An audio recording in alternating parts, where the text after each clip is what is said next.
1 when the big influenza outbreak killed roughly a quarter of all the people in the United States. We've been able to fund research at Johns Hopkins and other universities and fund programs that actually deal with not just people who are addicted, but their families, which need support as well. And as you saw, the group that we talked to here was a group of people who either are addicts or recovering addicts, or are doctors that treat, or families that had somebody in their family who was addicted and OD'd and died.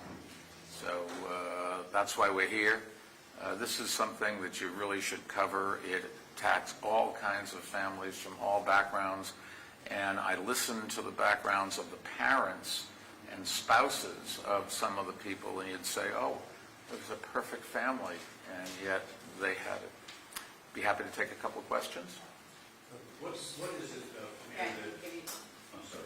That's okay. What is it that your plan would do to help in terms of the opioid struggle? Well, that the administration is not doing now, and that other Democrats are not doing. There's an awful lot of people in America that aren't covered, that just don't have any kind of coverage at all. So they don't have a doctor to go to or go to any place for treatment.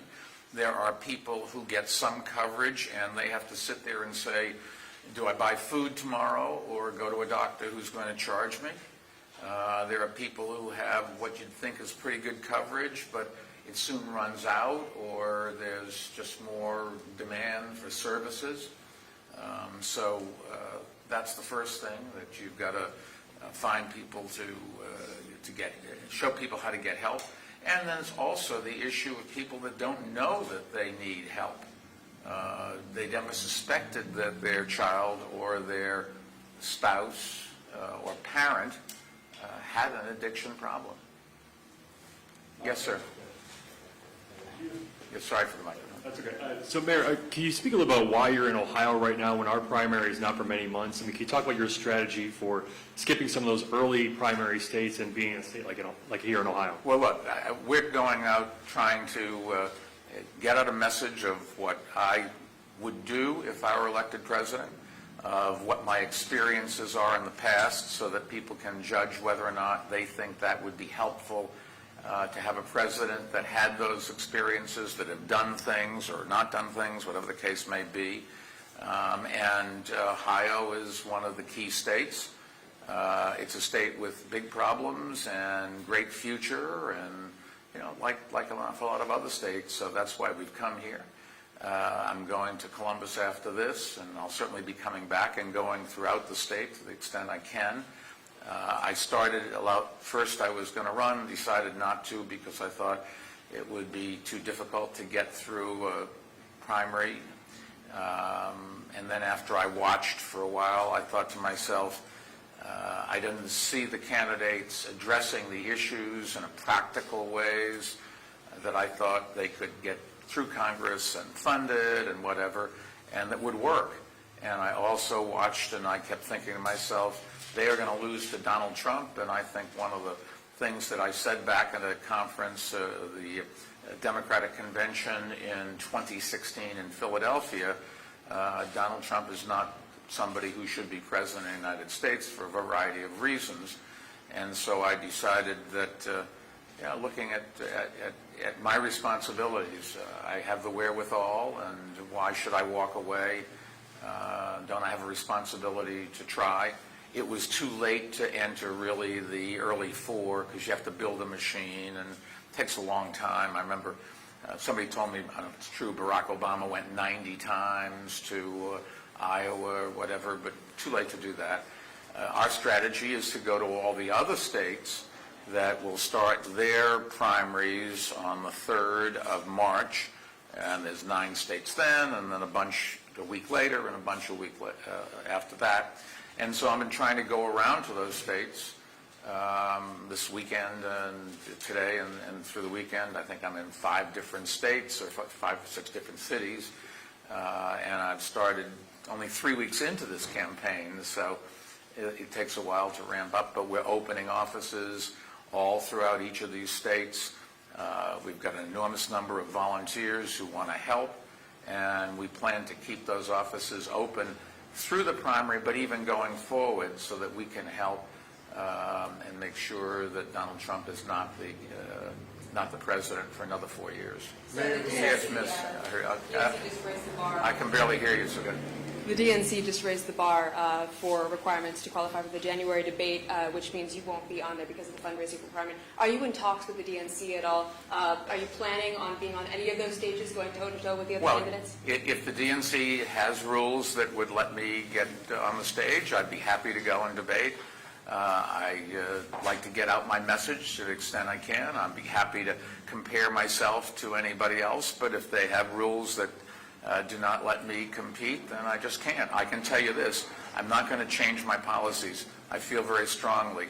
I have the wherewithal to run a campaign without having any conflicts, so I'm not going to take money from anybody else. I'm spending a lot of money, but my investment is to keep Donald Trump from being a president the next time. And when some of these candidates criticize me for spending a lot of money, I think, you want me to spend less to get rid of Donald Trump? I don't think so. If they change the rules, I'll do it. And if they don't, they don't. Sir, you had a question. The question about your plan that you released today, some other candidates have included safe needle injection sites in their plans. Are you willing to do the same thing? Well, in New York City, we have needle exchange programs. Keep in mind, New York is a very progressive city. We deal with all of these problems. I was mayor for 12 years, so I don't think there's anything that they'll talk about that we haven't faced. An awful lot of them are what we do. We're really sort of cutting edge, I think, at trying to find solutions to these problems. Needle exchanges are controversial, but not as much as it used to be. They work in some cases. On balance, I think it's a good idea to have them, and we do throughout New York City. You've got to make sure they're available where the people who need the services, who are addicts are, and it's not a solution to everything. Anything else? Miss? Yes. I have a two-part question, actually. Firstly, I was just You wondering just said one, but go ahead. if you watched the debate last night and your No, I thoughts did on not. that. I had dinner last night with the mayor of Nashville, the former mayor of Nashville, and a whole bunch of other people. It finished about 10 o'clock Nashville time, so the debate was all over. And yesterday, when you announced your health care policy, you said that Medicare for All would help re-elect Donald Trump. Could you elaborate on that? Well, I just think Medicare for All is not a practical thing. If you take a look, 150 million Americans, some number like that, have their health care provided by their employer, and they want to keep that health care, and they are adamant about it. So Medicare for All would take that away from the 150, 180, whatever the number is, of people who have employer-sponsored health care. It's also true that employer-provided health care tends to pay hospitals and doctors much more than Medicare does. And so if you went down to the Medicare reimbursement level, the system would require an enormous subsidy from the federal government, and the politics are they're just not going to do that.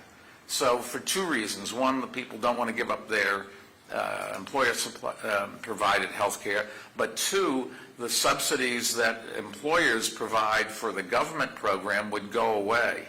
And then you're left with hospitals that can't provide services and can't pay for drugs, and the doctors who can't repay their loans and that sort of thing.